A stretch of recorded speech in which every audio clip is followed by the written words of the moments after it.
Assalamualaikum warahmatullahi wabarakatuh. Innal hamdalillah nahmaduhu wa nasta'inuhu wa nastaghfiruh wa nasta'dihi wa na'udzu billahi min syururi anfusina wa min sayyiati a'malina. May yahdihillahu fala mudhillalah wa may yudlil fala hadiyalah. Asyhadu an la ilaha illallah wa asyhadu anna Muhammadan abduhu wa rasuluh. Allahumma sholli wa sallim wa barik ala sayyidina Muhammadin wa ala alihi wa sahbihi wa man tabi'ahu dahu ila yaumil qiyamah. Amma ba'du, fa ya ibadallah, usini nafsi wa iyyakum bitaqwallah. Faqad fazal muttaqun. Wa qala ta'ala ya ayyuhallazina amanu taqullaha haqqa tuqatih wa la tamutunna illa wa antum muslimun. Shadaqallahul azim. Kali ini saya akan membahas topik yang sangat penting. Narasi tentang Islam tanpa khalifah hanya tinggal nama dan perlu proses untuk kembali menegakkannya. Beberapa ayat Al-Quran yang terkait dengan konsep khalifah, yang berarti wakil Allah atau pemimpin umat Islam. Ada beberapa ayat lain yang membahas tentang kepemimpinan dan peranan khalifah dalam mengelola hukum di bumi dan menegakkan keadilan. Ayat-ayat yang dijelaskan berikut ini secara keseluruhan menunjukkan bahwa konsep khalifah dalam Al-Quran tidak hanya terbatas pada satu ayat atau satu konteks, tetapi mencakup berbagai aspek seperti memimpin setiap penggantian umat, pemberian kekuasaan untuk penegakan hukum Allah, dan permohonan pertolongan kepada Allah. Berikut adalah beberapa poin penting terkait konsep khalifah dalam Al-Quran. Surah Al-Baqarah ayat 30. Wa isqala rabbuka lil malaikati inni jailun fil ardi khalifah qalu atajalu fiha may yufsidu fiha wa yasfiku dima wa nahnu nusabbihu bihamdika wa nuqaddisu lak qala inni a'lamu ma la ta'lamun. Dan ingatlah ketika Tuhanmu berfirman kepada para malaikat, aku hendak menjadikan khalifah di bumi. Mereka berkata, apakah engkau hendak menjadikan orang yang merusak dan menumpahkan darah di sana, sedangkan kami bertasbih memujimu dan menyucikan namamu. Dia berfirman, sungguh, aku mengetahui apa yang tidak kamu ketahui. Surah Sad ayat 26. Ya Dawud inna ja'alnaka khalifatan fil ardi fahkum bainan nasi bil haqqi wa la tatabi'il hawa fayudillaka an sabilillah innal ladzina yad'una an sabilillahi lahum azabun syadidun bima nasu yaumal hisab. Allah berfirman, wahai Daud, sesungguhnya engkau kami jadikan khalifah penguasa di bumi, maka berilah keputusan perkara di antara manusia dengan adil dan janganlah engkau mengikuti hawa nafsu, karena akan menyesatkan engkau dari jalan Allah. Sungguh, orang-orang yang sesat dari jalan Allah akan mendapat azab yang berat, karena mereka melupakan hari perhitungan. Surah Al-A'raf ayat 69. Awa, ajibtum an ja'akum sikrum mir rabbikum, ala rajulin minkum liyunzirakum, waskuru iz ja'alakum khulafa'a min ba'di qaumin nuhin wa zadakum fil khalqi basta, faskuru ala Allahi la'allakum tuflihun. Dan herankah kamu bahwa ada peringatan yang datang dari Tuhanmu melalui seorang laki-laki dari kalanganmu sendiri, untuk memberi peringatan kepadamu. Ingatlah ketika dia menjadikan kamu sebagai khalifah-khalifah setelah kaummu, dan dia lebihkan kamu dalam kekuatan tubuh dan perawakan. Maka, ingatlah akan nikmat-nikmat Allah agar kamu beruntung. Surah Al-A'raf ayat 129. Qalu uzina min qabli an tatiyana wa min ba'di majitana, qala asarabukum ayyuhika adwakum wa yastakhlifakum fil ardi fayanzuru kaifa ta'malun. Mereka kaum Musa berkata, kami telah ditindas oleh Firaun sebelum engkau datang kepada kami dan setelah engkau datang. Musa menjawab, mudah-mudahan Tuhanmu membinasakan musuhmu dan menjadikan kamu khalifah di bumi. Maka dia akan melihat bagaimana perbuatanmu. Surah Al-An'am ayat 165. Wa huwa allazi ja'alakum khala'ifal ardi wa rafa'a ba'dakum fawqa ba'din darajatil liyabluwakum fima ataakum inna rabbaka sari'ul iqabi wa innahu laghafurur rahim.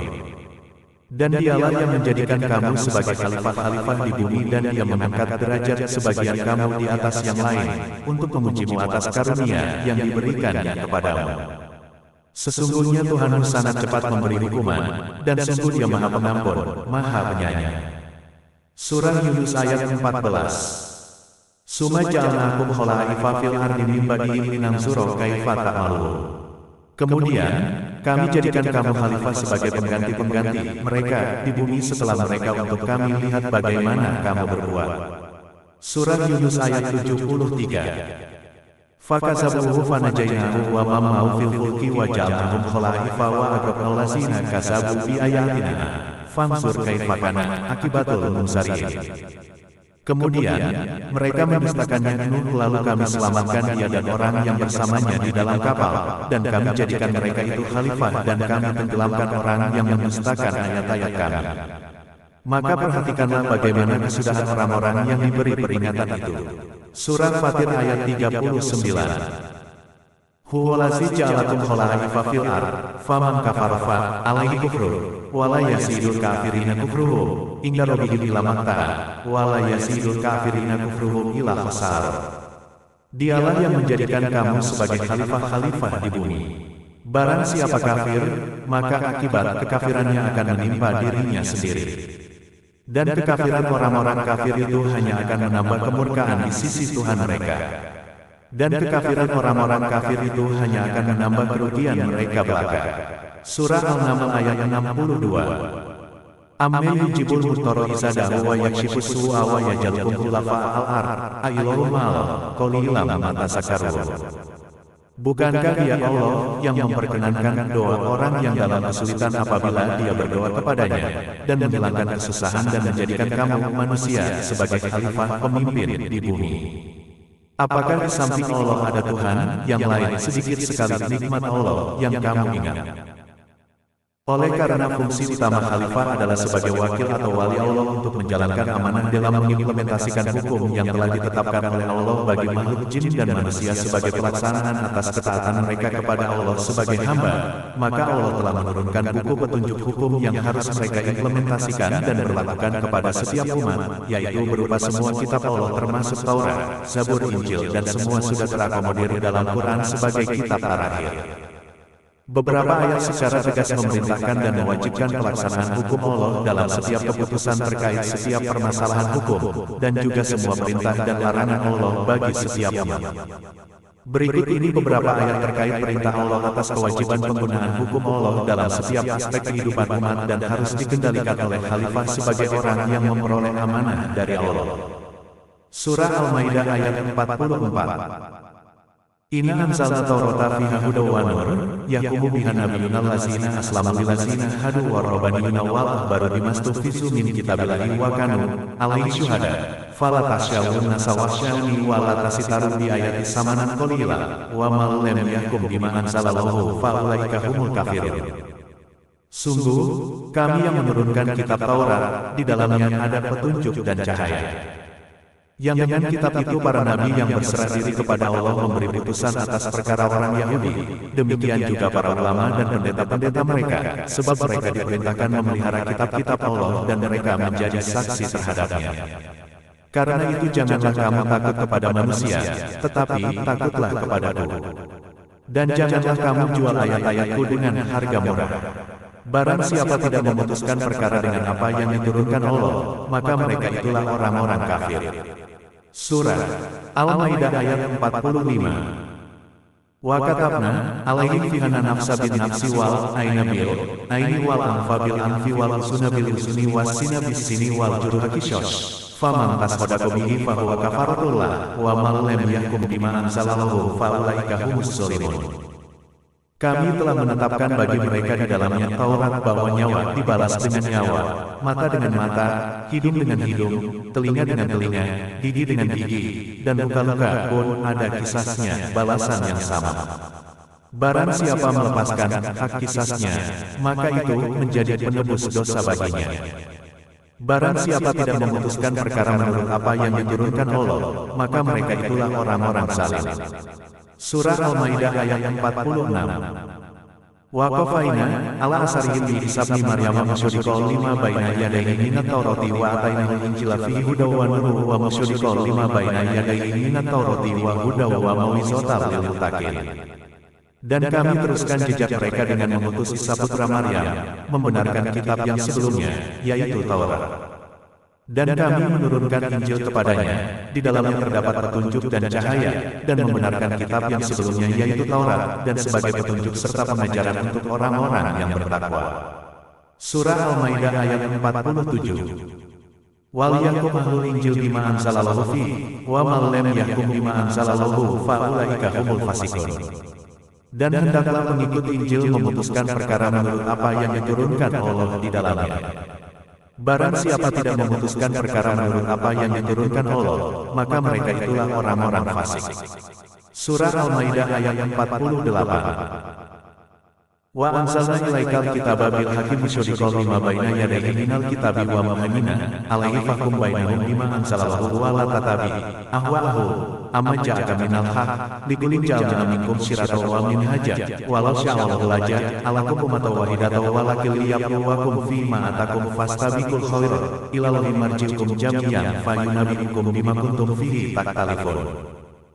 Dan kami telah menurunkan kitab Al-Quran kepadamu, Muhammad, dengan membawa kebenaran, yang membenarkan kitab-kitab yang diturunkan sebelumnya dan menjaganya, maka putuskanlah perkara mereka menurut apa yang diturunkan Allah, dan janganlah engkau mengikuti keinginan mereka dengan meninggalkan kebenaran yang telah datang kepadamu. Untuk setiap umat di antara kamu, kami berikan aturan dan jalan yang terang. Kalau Allah menghendaki, niscaya kamu dijadikannya satu umat saja, tetapi Allah hendak menguji kamu terhadap karunia yang telah diberikannya kepadamu, maka berlomba-lombalah berbuat kebajikan. Hanya kepada Allah kamu semua kembali, lalu diberitahukannya kepadamu terhadap apa yang dahulu kamu perselisihkan. Surah Al-Maidah ayat 49. Wa anikum bainahum bima anzalallahu wa la tatabi ahwa'ahum wa sarham yaftinuka amba bima anzalallahu ilaik fa in tawallaw falaman ama yuridu wa yusibahum bi badi sunubihim wa inna katsiran minan nasi lafasiqun. Dan hendaklah engkau memutuskan perkara di antara mereka menurut apa yang diturunkan Allah, dan janganlah engkau mengikuti keinginan mereka. Dan waspadalah terhadap mereka, jangan sampai mereka memberdayakan engkau terhadap sebagian apa yang telah diturunkan Allah kepadamu. Jika mereka berpaling dari hukum yang telah diturunkan Allah, maka ketahuilah bahwa sesungguhnya Allah berkehendak menimpakan musibah kepada mereka disebabkan sebagian dosa-dosa mereka. Dan sungguh, kebanyakan manusia adalah orang-orang yang fasik. Surah Al-Maidah ayat 50. Afa hukmal jahiliyati yabghun wa man ahsanu minallahi hukmal liqaumin yuqinun. Apakah hukum jahiliyah yang mereka kehendaki? Hukum siapakah yang lebih baik daripada hukum Allah bagi orang-orang yang meyakini agamanya? Dari semua penjelasan atas ayat-ayat Quran yang disebutkan di atas, terkait konsep kekhalifahan dalam Islam, sangat jelas dan mutlak diperlukan, karena dalam pelaksanaan hukum dan amalan umat Islam, selalu ada yang bersifat individual yang bisa dilaksanakan langsung oleh masing-masing pribadi terutama terkait dengan ibadah atau ritual agama, tetapi juga ada yang mengandung unsur hubungan sosial dan hukum yang harus dikendalikan dan dilaksanakan oleh khalifah seperti dalam bidang perjanjian usaha, perdagangan, sosial kemasyarakatan, kasus permasalahan pidana dan perdata yang disepakati dalam bentuk piagam kesepakatan atau perjanjian fikih yang bisa disesuaikan dengan situasi tetapi tetap tidak boleh bertentangan dengan hukum yang telah ditetapkan oleh Allah. Sebenarnya tingkat kepemimpinan khalifah dalam Islam harus secara global yang memiliki kepemimpinan tunggal, dan untuk setiap wilayah atau negara dilaksanakan pada tingkat khalifah yang lebih rendah yaitu disebut sebagai Amirul Mukminin yang juga harus mutlak berada di bawah kendali khalifah tunggal secara global dunia.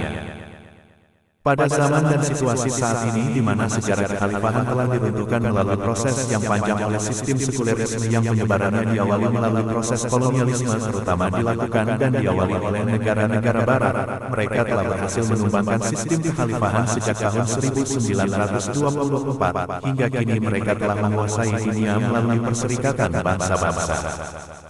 Dalam era sekularisme ini memang agama Islam masih ada tetapi hanya bersifat individual dan harus dipisahkan dari semua sistem politik dan kenegaraan, sehingga tidak mungkin penerapan aturan dan hukum Islam secara total atau kafah baik dalam wilayah lokal atau negara apalagi pada tingkat global. Dengan demikian, selama tidak adanya kepemimpinan khalifah tunggal secara global, maka Islam sebenarnya hanya tinggal berupa nama saja meskipun secara identitas jumlah pemeluknya banyak, karena tidak memiliki otoritas dalam menerapkan hukum Allah di dalam sistem negara sekuler, sedangkan penerapan hukum Allah adalah merupakan keharusan dan kewajiban yang utama dari tujuan diciptakannya bangsa jin dan bangsa manusia yang pelaksanaannya telah diamanahkan kepada khalifah. Jadi jika orang yang mengaku Islam tapi menolak khalifah berarti mereka sama dengan menolak penerapan hukum Allah, maka mereka termasuk orang yang berpura-pura Islam atau munafik, atau sesuai dengan Quran Surah Al-Maidah ayat 44 sampai ayat 50, maka mereka adalah orang kafir zalim dan fasik yang semuanya memiliki konsekuensi masuk neraka. Sejarah kekhalifahan. Dalam sejarah penciptaan alam semesta yang kemudian menciptakan makhluk hidup bangsa jin dan manusia untuk menempati bumi, di mana bangsa jin telah lebih dahulu ada dan menempati bumi sebelum diciptakannya makhluk manusia dimulai dari Adam, dan tujuan penciptaan kedua makhluk tersebut adalah untuk menjadi hamba yang taat kepada Allah dengan menjalankan segala peraturan dan hukum yang telah ditentukan oleh Allah. Makanya untuk memungkinkan pelaksanaan hukum Allah tersebut dalam hubungan sosial, Allah menciptakan bangsa manusia dimulai dari Adam dan ditunjuk sebagai khalifah pertama di bumi untuk memimpin baik bangsa jin dan manusia. Memang saat pertama kali pelantikan dan penunjukan Adam sebagai khalifah pertama, Adam telah dipertemukan dengan bangsa jin dan para malaikat lalu diperintahkan untuk menghormatinya dengan bersujud. Tetapi sebagian bangsa jin yang dipimpin iblis telah menolak perintah sujud tersebut dengan rasa kesombongan yang menganggap bahwa dirinya lebih baik, karena mereka telah ada dan tinggal di bumi lebih dahulu serta diciptakan dari sumber bahan baku yang mereka anggap lebih baik dari api tanpa asap, sedangkan manusia diciptakan dari tanah yang mereka anggap kotor. Sebenarnya semua para nabi yang memiliki umat sebagai pengikutnya adalah merupakan khalifah. Ada yang bersifat hanya terbatas pada umat di wilayah tertentu dan ada yang bersifat pada lingkup skala global, seperti pada Nabi Daud, Musa, Sulaiman, Isa, dan juga Nabi Muhammad yang diutus untuk umat seluruh dunia. Sejarah kepemimpinan sistem khalifah setelah meninggalnya Nabi Muhammad juga tetap dilanjutkan oleh para sahabat beliau seperti Abu Bakar, Umar, Utsman dan Ali yang dikenal dengan sebutan Khulafaur Rasyidin dan diteruskan hingga kekhalifahan Utsmani di Istanbul, Turki.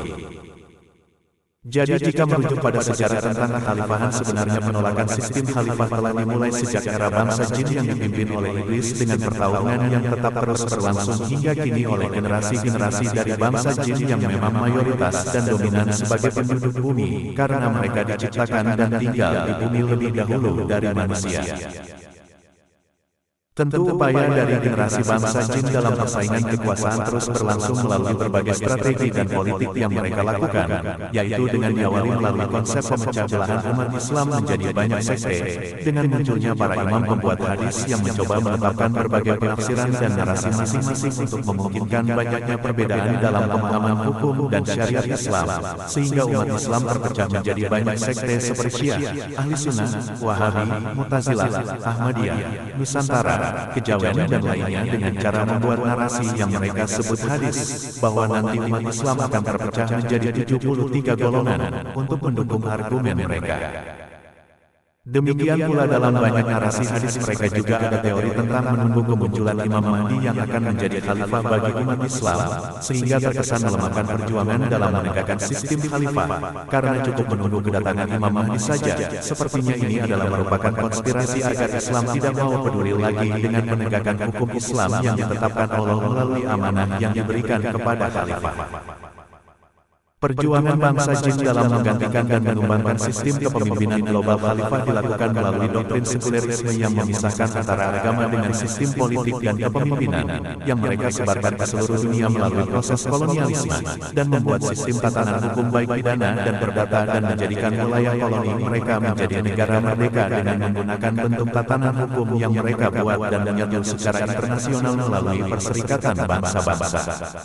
Sehingga tidak mungkin lagi membentuk sistem khalifah secara wilayah maupun global. Dilema yang dihadapi umat Islam dalam kekhalifahan di masa sekulerisme. Pada saat ini di mana berkembang sistem ideologi sekulerisme, terdapat dilema yang sangat kompleks di mana banyak umat Islam termasuk para ulamanya sendiri yang sudah terkontaminasi dengan ide dan paham ideologi sekuler, sehingga mulai banyak yang menafsirkan ajaran Islam untuk diselaraskan dengan ajaran sekuler, di mana hal ini adalah merupakan pencampur adukan antara ajaran Islam dengan paham lain, baik itu dalam konotasi sistem modern maupun pada paham tradisi nenek moyang. Bentuk negara Emirat Islam yang masih ada saat ini. Pada saat ini sebenarnya masih ada beberapa negara yang mayoritas penduduknya beragama Islam yang masih menerapkan hukum Islam, yaitu hanya beberapa negara dalam bentuk pemerintahan Emirat yang mengakui Amirul Mukminin sebagai pemimpinnya dan menerapkan hukum Islam di dalam negara tersebut. Selain dari negara Emirat Islam, maka itu tetap akan disebut sebagai negara kafir meskipun mayoritas penduduknya mengaku Islam karena hanya bisa dibilang negara Islam jika umatnya benar-benar menguasai politik kekuasaan dalam menegakkan hukum Allah di negara tersebut. Saat ini hanya terdapat sedikit negara dengan model kepemimpinan Emirat Islam yang secara prinsip telah menerapkan hukum Islam syariah di dunia antara lain Arab Saudi, Iran, Pakistan, Brunei Darussalam, Uni Emirat Arab, dan Qatar, serta Afghanistan. Negara-negara ini memiliki sistem hukum yang sebagian atau seluruhnya didasarkan pada prinsip-prinsip syariah sebagai hukum Islam. Emirat Islam Taliban adalah sebutan yang digunakan oleh Taliban untuk negara Afghanistan setelah mereka mengambil alih kekuasaan pada Agustus tahun 2021. Nama ini merupakan pengembalian nama negara yang pernah digunakan pada periode pemerintahan Taliban sebelumnya, yaitu tahun-tahun 1996 sampai tahun 2001. Emirat Islam Afghanistan menunjukkan bahwa Taliban ingin menerapkan pemerintahan berdasarkan hukum syariah Islam. Sebenarnya jika negara yang mayoritas penduduknya beragama Islam dan ingin kembali dalam upaya menegakkan khalifah yang bersifat global dapat dimulai dengan melalui proses upaya pembentukan negara Emirat Islam sebagaimana yang masih ada disebutkan di atas, lalu secara bertahap membentuk suatu persatuan secara global dengan menunjuk khalifah yang mempersatukan semua negara Emirat Islam yang sebenarnya kini telah ada sebuah organisasi negara-negara Islam seperti Organisasi Kerjasama Islam (OKI) adalah organisasi internasional yang beranggotakan negara-negara dengan mayoritas penduduk Muslim. OKI memiliki 57 negara anggota yang tersebar di berbagai benua. OKI didirikan untuk meningkatkan kerjasama dan solidaritas antar negara anggotanya, serta untuk melindungi kepentingan umat Islam di berbagai bidang. Berikut adalah beberapa poin penting tentang OKI. Tujuan utama, meningkatkan kerjasama dan solidaritas antar negara anggota, menghapus diskriminasi dan kolonialisme, serta melindungi tempat-tempat suci Islam. Keanggotaan, terdiri dari 57 negara anggota, termasuk Indonesia. Bahasa resmi, Arab, Inggris, dan Prancis.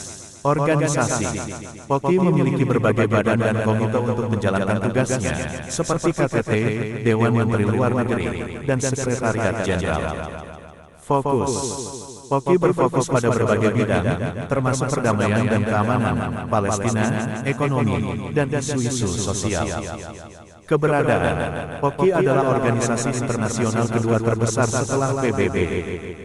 Jadi sebenarnya umat Islam di seluruh dunia harus mulai berfokus pada memberdayakan organisasi yang ada untuk berjuang mempersiapkan kembali sistem kekhalifahan global yang mempersatukan semua negara Emirat Islam sebagai bentuk kekhalifahan tunggal dari setiap negara Emirat Islam di dunia, sehingga akan memunculkan kembali identitas politik Islam secara global. Sebenarnya, Islam tidak boleh berdiam diri dari perjuangan menegakkan khilafah dan hanya menunggu datangnya Imam Mahdi. Tidak sedikit Muslim saat ini yang tidak mau ikut berjuang menegakkan khilafah dengan alasan menunggu datangnya Imam Mahdi. Walhasil mereka saat ini hanya berdiam diri dan bahkan ada yang memusuhi perjuangan menegakkan khilafah yang sedang digencarkan oleh sebuah harakat gerakan yang ikhlas dari kaum Muslim. Di sini terjadi kekeliruan berpikir yang fatal pada mereka, karena mereka meyakini bahwa khilafah tidak akan tegak kecuali dengan munculnya Imam Mahdi. Jadi dianggap bahwa Imam Mahdi lah yang akan menegakkan khilafah dan akan menjadi khalifah imam pertama dalam khilafah yang akan tegak tersebut. Referensi pendapat beberapa ulama dunia terkait pemikiran kekhalifahan yang tetap mendukung argumen bahwa pembentukan sistem kekhalifahan tidak hanya disandingkan dengan menunggu kemunculan Imam Mahdi yang mereka hubungkan dengan beberapa narasi hadis sebagai berikut. Sedangkan banyak hadis yang menegaskan bahwa khilafah akan tegak terlebih dahulu sebelum munculnya Imam Mahdi. Hadis-hadis yang menunjukkan khilafah akan tegak sebelum Imam Mahdi as. Sesungguhnya tidak benar pendapat yang mengatakan bahwa yang menegakkan kembali khilafah adalah Imam Mahdi as, karena terdapat dalil-dalil syar'i yang justru menunjukkan bahwa khilafah akan tegak lebih dahulu sebelum munculnya Imam Mahdi as. Sa'ad Abdullah, Asyur dan Nasib Syahda Yasin, Al-Khilafah Al-Islamiyah wa Imkaniyah, Audatiha Qabla Zuhur Al-Mahdi as. Di antara hadis yang menunjukkan khilafah akan tegak lebih dahulu sebelum munculnya Imam Mahdi adalah tiga hadis Nabi SAW. Sebagai berikut. Pertama, hadis tentang kemunculan Imam Mahdi ketika ada perselisihan setelah wafatnya khalifah sebelumnya. Dari Ummu Salamah, istri Nabi SAW. Dari Nabi SAW, beliau bersabda, akan ada perselisihan pada saat matinya seorang khalifah. Maka keluarlah seorang laki-laki dari penduduk kota Madinah berlari menuju Makkah. Orang-orang dari penduduk Makkah mendatanginya, lalu mereka mengeluarkan laki-laki itu, sedangkan laki-laki itu membencinya. Kemudian mereka membayar laki-laki itu di antara rukun Yamani dan makam Ibrahim, lalu dikirimkan kepadanya satu pasukan. Lalu pasukan itu ditenggelamkan di Baidah yang terletak antara Makkah. Tiba-tiba orang-orang melihat laki-laki itu didatangi oleh para abdal dari Syam dan kelompok-kelompok dari Irak, lalu mereka membayar laki-laki itu di antara rukun Yamani dan makam Ibrahim.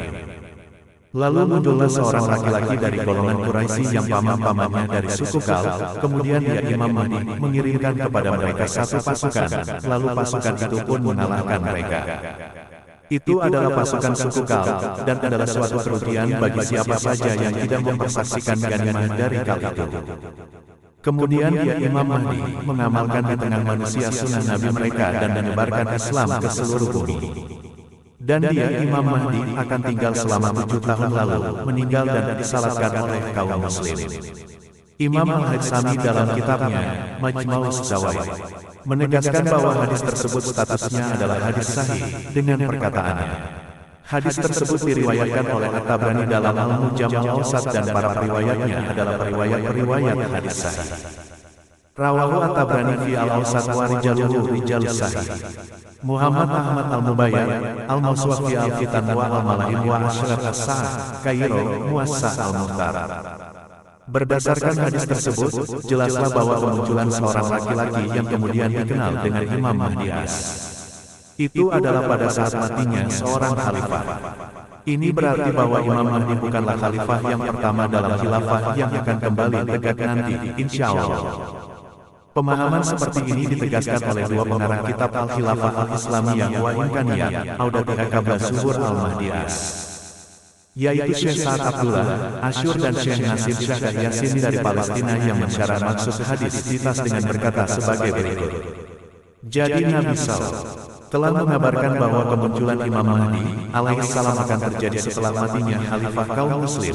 Hal ini menunjukkan bahwa khilafah akan ada dan akan tegak sebelum kemunculan Imam Mahdi. Sa'ad Abdullah, Asyur dan Nasib Syahdah Yasin, Al-Khilafah Al-Islamiyah wa Imkaniyah, Audatiha Qabla Zuhur Al-Mahdi As. Kedua, hadis bahwa Imam Mahdi akan menjadi khalifah yang banyak menyebarkan harta. Dari Abu Sa'id Al-Khudri, dia berkata, telah bersabda Rasulullah SAW, akan ada seorang khalifah dari khalifah-khalifah yang ada di tengah kamu pada akhir zaman, yang akan memberikan harta, dan dia benar-benar tidak akan menghitung-hitungnya. Hari Ahmad dan Muslim, Syekh Nasiruddin Al-Albani menjelaskan hadis riwayat Ahmad tersebut dengan berkata, sudah diketahui, malum bahwa kata ganti, damir itu, yaitu damir mustatir, kata ganti tersembunyi pada kata yaitu al-mal, akan menyebarkan harta kembali kepada kata yang paling dekat yang sudah disebutkan. Jadi kata ganti, damir tersebut kembali kepada kata khulafaikum, yaitu khalifah-khalifah yang ada di tengah kamu pada akhir zaman, yang mafhumnya menunjukkan bahwa Imam Mahdi As akan didahului oleh khilafah. Ketiga, narasi hadis yang menunjukkan bahwa Imam Mahdi akan muncul setelah ada konflik di antara 3 orang anak laki-laki khalifah. Dari Sauban bahwa Nabi SAW telah bersabda, akan ada 3 orang yang saling berperang memperebutkan harta karun kalian ini. Ketiganya adalah putra khalifah, kemudian tidak akan ada yang menang di antara mereka. Lalu datanglah panji-panji hitam dari arah timur, dan mereka akan memerangi kalian dengan peperangan yang belum pernah ada suatu kaum pun yang memerangi kalian seperti itu. Lalu kata periwayat hadis Nabi SAW menyebutkan sesuatu yang aku tidak menghafalnya, maka jika kamu melihat dia, bayarlah dia walaupun kamu harus berangkat di atas salju, karena dia itu adalah Khalifatullah Al-Mahdi. Hari Ibnu Majah, Sunan Ibnu Majah, No. 4084. Al-Basar, Musnad Al-Basar, Ar-Rawiyani, No. 619. Al-Hakim, Al-Mustadrak, Al-Baihaqi dalam Dalailun Nubuwah. Syekh Nasiruddin Al-Albani menyimpulkan setelah menyebutkan 3 hadis Nabi di atas.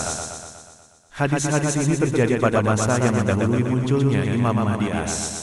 Hal ini menunjukkan khalifah-khalifah dan khilafah itu akan ada sebelum munculnya Imam Mahdi As dan sebelum turunnya Nabi Isa As. Isu yang menyebar di tengah umat bahwa khilafah tidak akan tegak kecuali dengan munculnya Imam Mahdi As dan dengan turunnya Nabi Isa As. Sesungguhnya adalah fenomena sikap pasrah, lemah, dan malas. Nauzubillah min dzalik. Kesimpulan pertama, keyakinan bahwa khilafah tidak akan tegak kecuali dengan munculnya Imam Mahdi As adalah suatu khurafat dan keyakinan yang sesat, sebagaimana ditegaskan oleh Syekh Nashiruddin Al-Albani. Sesungguhnya banyak kaum muslim yang telah menyimpang dari kebenaran dalam masalah ini, persoalan Imam Mahdi dan khilafah. Di antara mereka ada yang mantap dengan keyakinan dalam hatinya bahwa negara Islam khilafah tidak akan pernah tegak kecuali dengan keluarnya Imam Mahdi As. Sementara itu, keyakinan ini adalah suatu khurafat dan kesesatan yang dilontarkan oleh setan di dalam hati banyak kaum muslim awam. Nashiruddin Al-Albani, Silsilah Al-Ahadits Al-Sahihah. Kesimpulan kedua, tidak boleh kaum muslim hanya berdiam diri dari perjuangan menegakkan khilafah dan hanya menunggu datangnya Imam Mahdi As. Sebagaimana penegasan Prof. Dr. Husamuddin Ivana, ahli fikih dari Universitas Al-Quds, Palestina. Tidak boleh berkeyakinan bahwa Islam dan negara Islam khilafah tidak akan pernah tegak kecuali dengan munculnya Imam Mahdi As. Dan tidak boleh kaum muslim meninggalkan perjuangan untuk menegakkan negara Islam khilafah dengan hanya menunggu datangnya Imam Mahdi As saja. Ini adalah perkara yang batil. Beberapa respons orang yang anti penerapan khalifah dari AI. Berikut ini beberapa respons dan tanggapan yang mereka lontarkan yang merupakan bentuk penolakan atas sistem dan konsep kekhalifahan, sehingga dengan demikian tidak mungkin lagi umat Islam mengendalikan dan mengatur tata kehidupan sosial dalam wilayah lokal maupun negara serta global, sehingga Islam hanya merupakan tinggal nama, dan meskipun identitas mereka merupakan mayoritas di suatu wilayah atau negara, mereka laksana debu dan larang yang berterbangan secara tidak jelas mengarah kemana tujuannya. Pernyataan tersebut mengandung beberapa klaim yang perlu ditanggapi dengan hati-hati. Pertama, pandangan bahwa Islam tanpa khalifah hanya tinggal nama karena tidak adanya otoritas untuk menerapkan hukum Allah dalam sistem sekuler, dan sekuler adalah salah satu interpretasi. Ada pandangan lain yang berpendapat bahwa penerapan hukum Islam dapat diwujudkan dalam berbagai bentuk pemerintahan, termasuk sistem demokrasi dengan mempertimbangkan nilai-nilai Islam. Klaim bahwa menolak khalifah sama dengan menolak penerapan hukum Allah dan termasuk orang munafik atau kafir salim dan fasik adalah sebuah penafsiran yang sangat keras dan tidak universal dalam Islam. Banyak umat Islam yang tidak setuju dengan pandangan ini dan menganggap bahwa kewajiban menerapkan hukum Allah bisa dilakukan dalam berbagai bentuk pemerintahan. Tentang merujuk pada surah Al-Maidah ayat 44-48 untuk mendukung klaim tersebut juga perlu diteliti lebih lanjut, karena ayat-ayat tersebut lebih membahas tentang pentingnya menegakkan keadilan dan hukum Allah dalam semua aspek kehidupan, bukan secara khusus membahas tentang bentuk pemerintahan.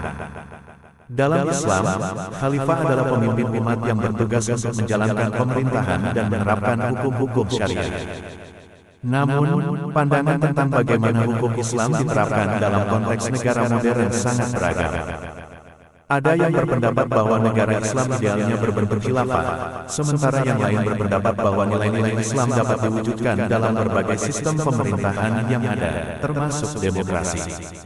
Sistem sekuler dan sekuler adalah sistem politik yang berbeda dengan sistem khilafah. Sistem sekuler menekankan pemisahan antara agama dan negara. Dalam konteks ini, umat Islam memiliki berbagai pandangan tentang bagaimana nilai-nilai Islam dapat diwujudkan dalam sistem yang ada. Pandangan bahwa menolak khalifah sama dengan menolak penerapan hukum Allah dan termasuk orang munafik atau kafir salim dan fasik adalah penafsiran yang sangat keras.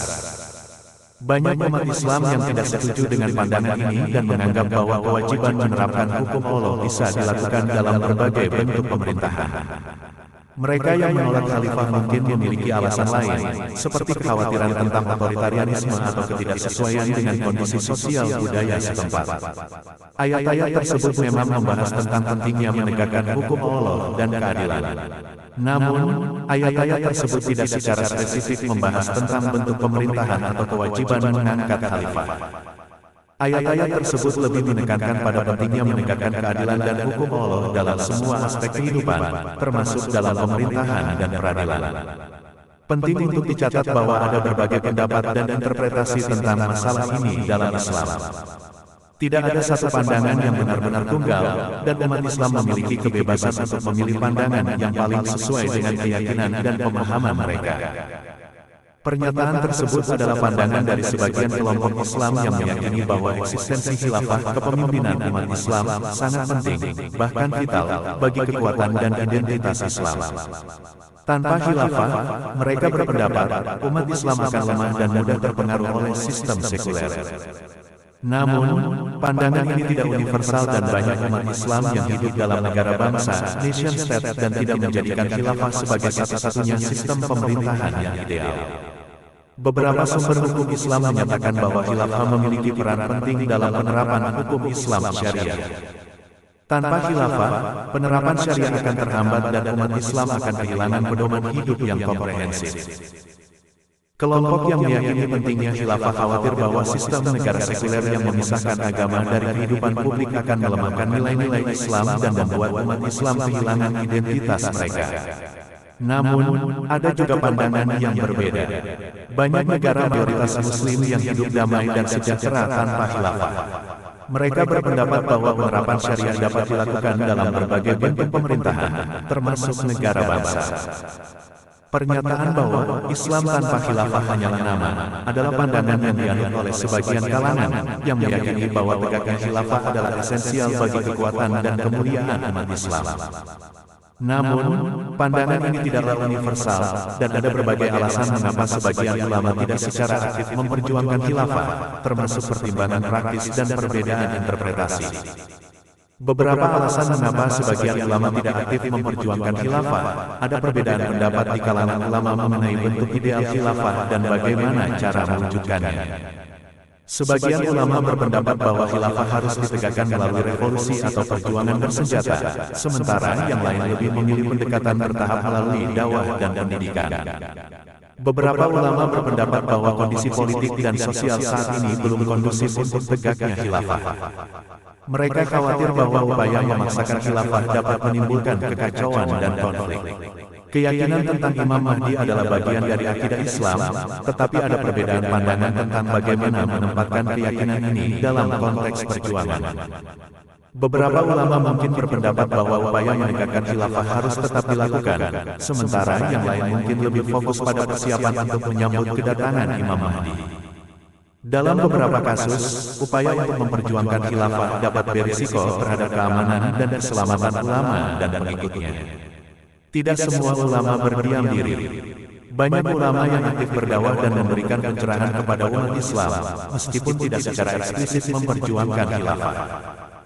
Dari semua response dan kenyataan tersebut tampaknya masih kurang jelas dan bersifat ambiguity, karena tidak ada satupun response yang merujuk pada ayat Quran, tetapi hanya merupakan interpretasi alasan yang membenarkan pendapatnya. Jadi umat Islam perlu kembali kepada pemahaman Quran yang benar karena semua ayat yang dijelaskan di atas adalah jelas dan muhkamat sehingga tidak bias ditafsirkan sesuai kepentingan yang pada akhirnya adalah tetap merupakan bentuk penolakan Quran dan hukum Allah secara halus yang seolah tidak bertentangan dengan cara penafsiran yang modern. Demikianlah narasi ini disampaikan semoga menjadi bahan pencerahan dalam memahami akidah Islam yang lurus, agar tidak termasuk ke dalam kelompok kafir, zalim, fasik, munafik secara tidak disadari, sehingga memiliki konsekuensi bagi kehidupan akhirat kelak. Amin.